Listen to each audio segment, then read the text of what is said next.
back to Getting to the Top, where I interview transformational leaders about their leadership journey. Today, I am lucky enough to interview Dr. Auliana Poon. I've known her for years, and she's the managing director, chief strategist of Leve-Global, cooperatively elevating tourism, trade, and lives. She's a trained economist and is a management consultant and strategist with a focus on sustainable and responsible tourism, climate adaptation, you know, my favorite, sustainable economic development. She's had a proven ability to liaise responsibly with senior officials of government and social partners globally. At the Barbados-based Caribbean Tourism Organization, where she served as senior economist, she's provided technical support at the Council of Caribbean Tourism Ministers and Regional Tourism Board of Directors meetings. She's worked in over 50 countries worldwide, you name it, Africa, Central America, and the Caribbean. She's authored several papers and is absolutely a global thought leader. Welcome, Dr. Poon. Thank you so much, Raquel. Thank you. It's a pleasure. It's so good to have you, and it's so good to connect with you after all these years. So tell me a little bit about where did you, what started your passion in tourism? How did that passion start? And then we'll work our way back to what did you think you were going to become? Well, I have to say it started by accident, complete accident, because I started my early life at St. Dominic's RC School in Mover, followed by Providence Girls, followed by sixth form government, University of the West Indies, Trinidad and Tobago for a bachelor and a master's.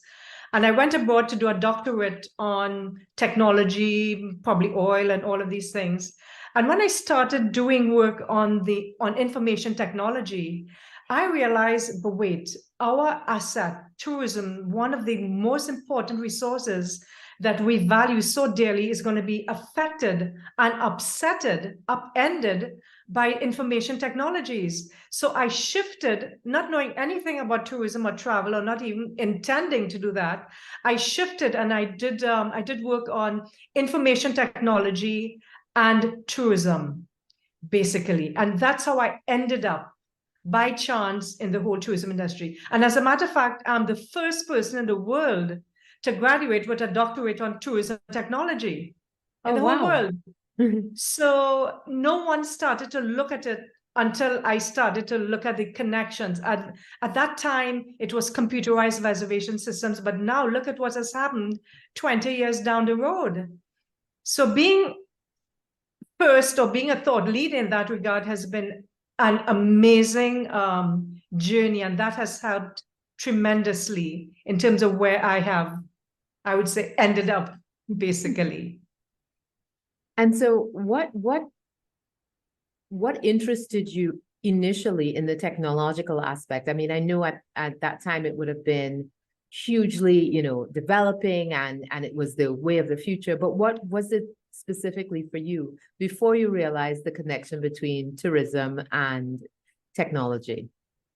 Well, I find the technology itself is totally amazing. The rate at which the microelectronics were getting smaller, cheaper, faster, the way in which the world was changing with it.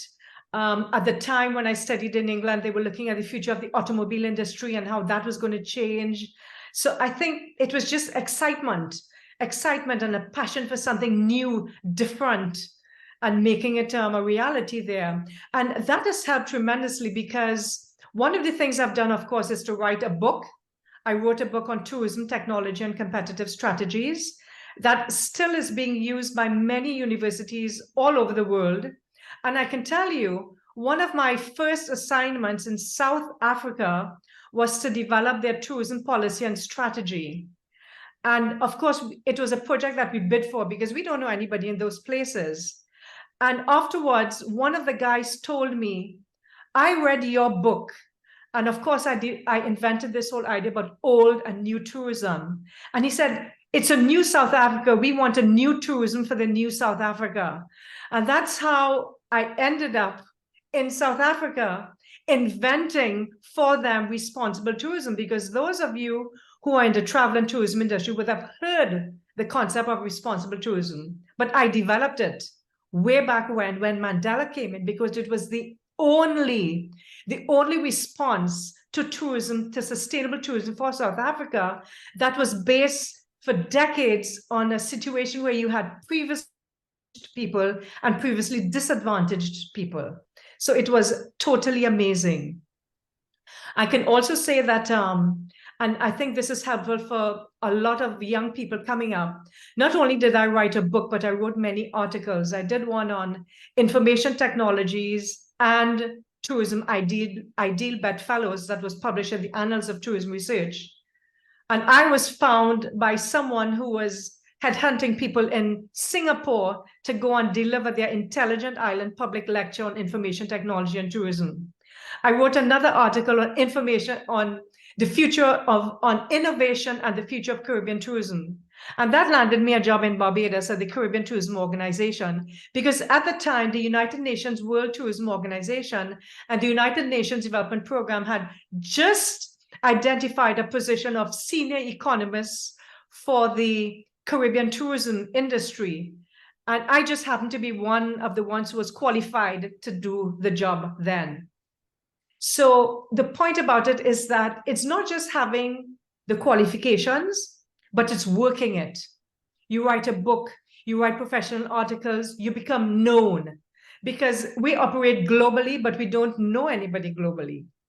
We bid for projects. For example, we bid for 2 projects in the Caribbean, I'm talking about €6 million projects in Dominica and St. Vincent and the Grenadines to build sustainable tourism, including architects, engineers, sustainable development, marketing, and the whole works. And we implemented those for like 3 years at a time. So it gives us that wealth of experience and the background, both in the Caribbean and globally, as a matter of fact. And another interesting case is Abu Dhabi. The king of Abu Dhabi kind of approached us. They wanted a strategy, but we realized that everybody knew Dubai, but Abu Dhabi was the capital of the Emirates. So we were able to help them establish themselves. You know, first thing we do, don't be another Dubai. Focus on your rich culture and your heritage, on the camel derbies, on all of those things. And most importantly, do tourism for your own people. So this is why there's a Louvre in Abu Dhabi. And of course, we looked at to find out what is unique and special about Abu Dhabi. We thought pearl diving, other people did that. We looked at everything else. And you know what we realized was unique and special about Abu Dhabi? Its leader, Sheikh Zayed, who is now passed, but who ensured that every single citizen of the Emirates benefited from the oil dollars. And he was really poor, living on 2 dates a day. So it's like an amazing story that nobody knew about. So we recommended that they build a building in the shape of a pearl out to sea with 11 stories celebrating the life and time of their leader, for example. So, but I'm saying that to say that to every country, to every client that we work with, we develop unique, special, different. It's not like a box that we take, this is for you. We work with you, we empower you. We have, methods to really engage every single person in coming up with a solution that everybody wants, for example. So I love that passion and that drive and creating content in order to be discovered and found all over the world. So, but I was thinking through when you would have started with this new marriage of technology and tourism. You leave school. How was it received? Were people skeptical? Were they intrigued? Were they excited? What were the early days like? Well, actually, nothing happens without a fight. And actually, at Sussex University, I was supposed to be at the Institute of Development Studies, but there's also the Science Policy Research Unit, which I was more tending towards. And when I did my first presentation to do tourism and technology, one of the professors then told me that I want to really study tourism, but I'm just sticking in technology because I'm at the Science Policy Research Unit. The point about it is that when you do something that's different and that's new, there'll be a lot of naysayers. There'll be a lot of people saying that, it won't work, it can't be done. But I think you really have to push through. Passion is extremely important. But I would also say for success, I call it 3 Ps. You need passion, you need purpose, and you need perseverance. When you do things with passion, you never work a day in your life. You have to love what you do. When you love what you do, you don't even work. You just love it. Purpose is also very important because you really need to know why you're doing things. I mean, like a lot of people that, for their career, they want to travel, they want to do this, that, and the other. I had never wanted to travel. I'd never wanted to do this, but it just happened. It just happened that I've been everywhere from Angola to Zambia and everywhere in between, Iceland, all of those places that people would love to go. But what's the purpose? The purpose is that I really want to make the world a better place for everyone, for example. And, with that purpose is extremely important, and very important perseverance. And I have one interesting story of perseverance from my own sister, Rosalind Poon Angero, who has just become this month a certified broker after 16 attempts. 16 attempts. And that is despite having a Bachelor of Arts, a BSc, and also a master's. In other words, go for it. Never stop learning. You have to keep on. And what's important about knowledge is that it's not important what you know, it's important to understand what you do not know. It's very true. I think what you don't know is extremely important, because you can acquire the knowledge, you can appreciate people who have those knowledge, you can hire the people with the knowledge, but don't try to think that we know everything, because we really don't. I've been reading a lot about longevity recently, and talking about, how do the people who live to 100 and 115 and the one woman who lived to 122, how do they do it? And a lot of it is that you keep learning. You keep, yes, you have to take good care of yourself and make sure that you're in good health and avoid sort of the pitfalls of the lifestyle diseases. But apart from that, it is that always maintain that curiosity, continue to learn, continue to read, continue to challenge yourself, like your sister. Go 16 tries before you get your brokerage license, because not only is it good because you're proving to yourself how gritty and persistent you are, but also it helps your brain, it helps your quality of life, it helps you live a better, longer life. Absolutely. You're spot on, Raquel. Absolutely spot on. And not only that, it makes you a more interesting, exciting person. Always excited about something. You have something new to talk about instead of the same old, same old. Who wants same old, same old? Absolutely. Absolutely. So in the early days, and the naysayers, and I really like that message about, not everyone's going to see what you see. Not everybody's going to have the vision that you have. And that's a good thing. When people say that you're thinking to do the wrong thing, or they don't see your vision, that's great, because it means that someone else hasn't already thought it up, and you are seeing and thinking about things in a new way.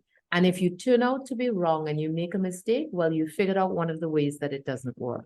But most of the times, the people who succeed are not the people who give up, but the people who continue to persevere through, one of the 3 Ps, continue to persevere through, because it's not over until you're done. So if you keep trying, you will eventually have a breakthrough. Totally correct with that. So then once you get over this initial sort of pushback where people don't see the vision, they don't understand the marriage between technology and tourism, how do you then start to ramp up before you have this global recognition and you're in Singapore and Zambia and South Africa and Iceland? How does that trajectory look? Actually, it happens very quickly, because first of all, you have to believe. You can't give up. As you said, keep persevering and being persistent about it.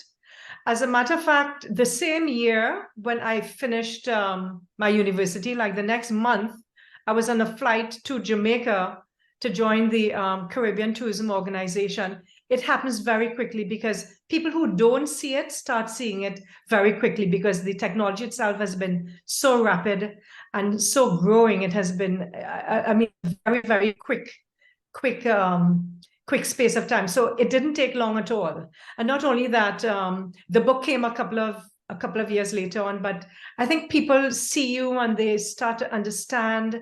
And I think one of the things that I did as well is when I write for everyone. I don't write just for the people who have university degrees or things like that. You know, it's making it very easy. Like, for example, the whole concept of old tourism and new tourism, people can understand that. So the old tourism, it was mass, it was standardized, it was rigidly packaged, it was made the same way that Ford made his cars. And the new tourism, more flexible, is more segmented, is more diagonally integrated. It has more flexibility, and the technology allows that flexibility. So in writing and in communicating, it's trying to reach many areas. And as a matter of fact, very recently, we won a project in one of the Caribbean islands, in fact, St. Lucia. And when we researched back, we found out that one of the persons who was evaluating actually studied tourism, was just got a master's and read my work and did this kind of approach. So it really, really helps. And the idea is when you finish studying, it's not finished. You need to write, you need to read, you need to communicate, you need to be seen, you need to be known in the area. So that is very, very helpful. That's a really great point. So, you know, and we talked about the creation of content and how important that is. But if you are producing content, that the longevity of it. So at any point in time, if someone is interested in you for something and you are creating content, then they can refer to something that you've put out into the public domain that then, you know, is an embodiment of your perspective and how you think. And don't be afraid, because it helps you as well in developing your own perspective and point of view. So be willing to create content that helps you to reinforce your own knowledge, as well as can be a tool to help get you into rooms that you otherwise would not get into. We always talk about the importance of networking and how important it is for you to meet people and to get out there and to make sure that people know what you're interested in and making your desires known. But it's also incredibly critical for you to digitally network, which includes things like creating content that people can find and use to refer to your unique perspective that can then open doors and get you into rooms that you otherwise would not be in. And on that point of writing for everyone, listen to me, I say day in, day out. If you are telling someone something that you cannot explain to your granny, you do not know it. So you need to be able to distill any idea, any thought that you have to a point that is so simple that you can either explain it to a 4-year-old or explain it to your granny. And if you can't do that, then you don't understand it well enough. And so learn that practice. So many times I see things that are written by clearly very intelligent people that are very highbrow. And I'm like, I don't get it. Or, you know, that is not something that's accessible. And you're leaving out huge portions of the population who don't have the context that you have. So I think that's such an important point. I want to underline it and bold it. Write for everyone. Create content and make sure that content can be consumed by anyone. And I will add to that, Raquel, that in addition to content, what's really important is confidence. Confidence in you, confidence in your own culture, confidence in what you have to contribute to the world, and not be afraid. Not be afraid to make a mistake, not be afraid to say the wrong thing. Nothing is wrong, basically. And I think just go out there and discover and to be what you really are. And I think in addition to those two, I would say that what underlies all of it is a basis of knowledge. In other words, yes, you can go out, you can talk, you can do things, but spend time acquiring the knowledge, asking the questions, getting the answers, and adding to perspectives. This is where knowledge really, you actually add value. You don't regurgitate what someone else has said. You look at what everybody has said, but I think this. And I think thinking and learning and knowledge, they are just so important as, a critical part of whatever success you are, because you can also be a thought leader. People look for you for the next comment or the next suggestion because you spend time thinking about it. And that's what's really important in life. And I think I have found that confidence is one of the lacking things that we in the Caribbean need to really build on and develop. We need to create a basis for it.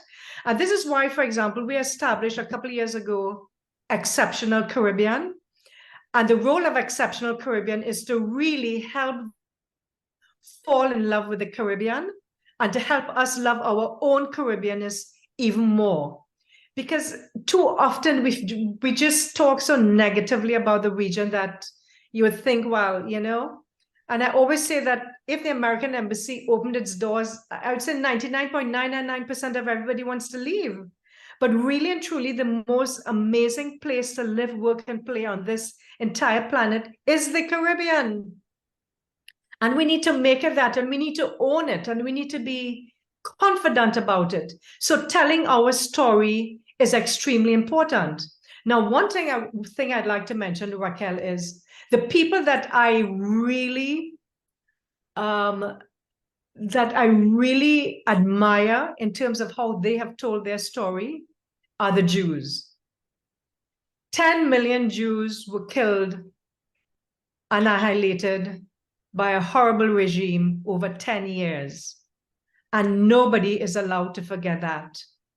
We've had 300 years of slavery with 300,000 people being affected, enslaved, and everything. And where's the story? And I think we could do a lot more with that story. That's an amazing story. And I think we need to tell that story even more for people to really to understand. And it's about media and it's about content. I don't know. I'm in a mixed bag on that one, because I feel like so many of the stories, especially coming out of Hollywood, have been about the slavery story. And at some point, as people of color, we need to eclipse that. There are things that are happening now that are keeping us suppressed. Focusing on slavery from all that point ago, I appreciate that it is history that we need to understand, and it is something that we need to understand in order to be confident now and to understand that we were always beautiful and exceptional and spectacular people, and that the role of guns and that technology and how it impacted our ability to be enslaved. But I don't know, that certainly isn't something that I would want to focus on. I'd much prefer to focus on the optimism, the hope, the future, the opportunities, and how do we level the current playing field versus looking back at all of the things that didn't go well. And to the Jews' credit, I appreciate that historically it was much more current than slavery, but they're also creating now and creating opportunities now and focused on how they empower their people today. And so for me, that would be my focus. Okay, well, I think, Raquel, we need to do both. I think we need to do the now, but I think we need to critically understand what has been passed so that we know, I mean, all history does not have to be all positive. And the history is always, imagine, is history. Do you know what history is? His story. What about her story? What about our story? History is always told by the victors. The people who won tell their perspective. So I think there's a simultaneous need to look and tell those stories and to create those pictures. I mean, you talk about Hollywood, but it's their perspective. Yeah. It's not ours. So, Yeah. and there's a lot of creativity coming from the Caribbean. There's a lot of stuff that really needs to we need to create a demand for it, so that our creativity could be selling and we can be doing things like that. But, that's just another side point. But I think It's a lot in it, and I think a lot to be told and a lot to be sold. But I think we could take a page out of their book. Let's put it that way. And I think going forward, I would like to say that for our region, let me tell you something. Do you know I am Indian, African, Chinese, and European all in one. What part of me do I hate? And I believe people of the Caribbean, people like myself, have a real important role to play in healing the world, in understanding the world and where it's going. That's one point. But the other important thing is that I think the world is changing so rapidly. I mean, it's changing in so many ways that we have the greatest opportunity of our lifetime right now. And I think two things our countries and our governments need to be focusing on. One is digital, and the other is the environment. When we think about the environment, we always think about a problem. But the environment is an industry in its own right, and it has the capacity to employ people, to create wealth. And I think we need to start doing that. When you think about the environment, I mean, it's the cleaning of the environment, it's education on the environment, it is regenerative technologies, it is impact assessments, it is so many different areas. It is land, it is agriculture, it is industry, it is oil, it is mining. Let us see it as an industry in its own right. And let us look at the value chain and let us start exploiting the value chain. Look at the University of the West Indies. We are doing great. We are top 50 in the world. We have law faculties. We have engineering. Where's the faculty for the environment, for example? So I think these are the things that we need to start investing in. And I will tell any young person, if you're studying anything right now, make sure it has something to do with the environment, business. And when we start seeing it that way, all of the people who are doing the CPEP, all of the people who are cleaning the environment on roads, they become the most valuable people, not just the doctors and the lawyers. They are responsible. And I think we need to change the mindset in terms of what the environment is and how we can care for it, protect it, and make money from it. This is real money. Think about all of the money flowing everywhere. What do you think it's flowing for? Do you think the G20 countries would have included the global south of the environment? Certainly not. So it's a great opportunity, and let's take advantage of that opportunity. On the digital front, I'm going to say anything you study, you make sure there's some digital component of it, because digital is the future. From artificial intelligence, internet, apps, you name it, this is where the world is going. And I would also say that in terms of the energy, we focus on an energy sector, countries like Guyana, Trinidad and Tobago, Venezuela. But the real energy that we need to invest in is the energy of the people of Trinidad and Tobago and the Caribbean. So whether it's sports, whether it's entertainment, whether it's the creative industries, let us start investing in these areas.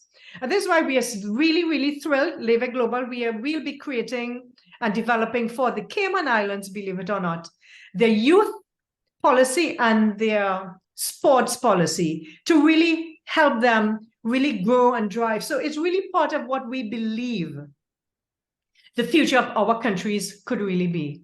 It's digital and it's environmental and it's people, most importantly. Because when people think about environment, too many people are thinking about saving the birds and the bees. But what about the people? What about the people? If the people are hungry, there'll be no birds and bees. Let's face it. Who destroys the environment? People. And it's really important that the environment is creating wealth, but the people who own the environment, the people who live close to the environment, are not benefiting. You need to feel the environment in your pocket and on your tables.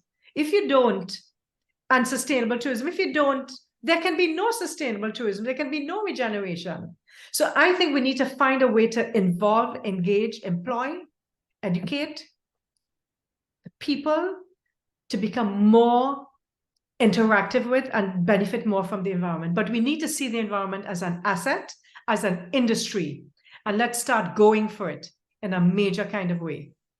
Absolutely couldn't agree more. That's what my regular day job is about, making sure that we are creating opportunities out of the environment, because that is one of the largest growing industries at the moment. And a great point on energy, energy, the way that we look at energy as oil and gas quite often, but energy is renewable energy, and how we focus on that and how we make that come to life and how we transition our economy. So I think there are myriad opportunities in pursuing the environment and making sure that we are benefiting from the new solutions that are created, that we are part of the new economy, that we are not left behind in this instance, because it's so important that as the world is growing in a particular direction of creating more circularity in our economies, that we are also taking part and we are benefiting from the changes that are taking place, and that we are thought leaders moving forward, that we continue to hold that space. And I love the idea of continuing to be curious, and the confidence. The confidence is so important. And just like being brave isn't the absence of fear, but doing it anyway, confidence is understanding that you have something to offer. And you may not necessarily feel entirely confident, but you can present yourself in a confident way and have the courage of your convictions. There was a speech that Mia Motley gave at one of our events called Pivot, and it went viral, as everything she does. And it was so spectacular, where she was talking about, our lack of confidence in the region, and that there is nothing lesser about what we have to offer than compared on a global stage. She talked about our food. She talked about our music. She talked about our art. There are things for us to be confident, and there are many, many areas in which, as a region, we absolutely exceed and excel. But again, who tells the stories? They're not telling our stories. So we have to. That is why we have to tell the story. And that's why Exceptional Caribbean is telling the story. Look at Jamaica. Jamaica is now dubbed as the Silicon Island of the world, not just of the Caribbean. And look at how many sports people, I mean, #2 in the world, beating China and everybody else. I mean, that is just totally amazing. Our own Usain Bolt and others, Yeah. So I think we need there's a lot to be grateful for. There's a lot to be thankful for, and there's a lot to be proud about. And we need to start singing our own song, telling our own story. I think that's really important. About. Yeah, we need to learn from each other. We need to tell our stories. We need to make sure that that where the mass media isn't telling the stories of the Caribbean and Caribbean successes, that we educate ourselves, like you say, gain the knowledge so that you have the ability to share those stories and be proud of who you are and where you're from, and make sure that that is something that gives you confidence and gives you a boost. The more negative you are, the more that will bring you down. And one last point, you know what? Don't be afraid to disagree. I like the fact that you and I don't exactly see things the same way. That's not the same way that nature needs diversity. Thought needs diversity as well. That's how the best ideas and new thinking comes about. So we have to be willing to disagree, but disagree in a way where, you're still all right. You've had a conversation. You're like, I see it differently, and that makes you more interesting. Absolutely. And what I'd like to say for a lot of people, a lot of listeners is, I believe that Black, and linked to the confidence, Black is beautiful. BLACK, B, believe in yourself. Love the hair and skin you're born with. L, love. Love you, love what you do, love everything about yourself. A, attitude. Attitude is everything. Remember, you can choose your attitude. You may not be able to choose what happens to you, but you can choose your response. And think about it like a computer. You know how you do your settings? You can choose your settings every day. You can make that a reality. C, create, not just consume. Too many of us are consuming what everybody else does, what everybody else has, following fashion, but innovate and create. And K, I would say the final in BLACK, K, knowledge. Nothing or no one will set you free. It is knowledge that will set you free. And when we talk about knowledge, I mean, you really have to keep on reading and learning. And I mean, it's all linked, whether it's perseverance, whether it's, just keep on. And we have no excuse today.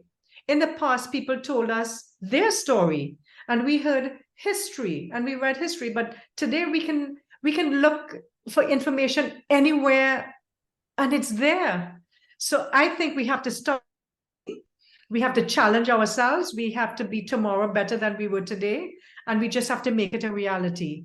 But every one of us has something to contribute. Find your purpose, be passionate, persevere, and you will succeed, no matter what.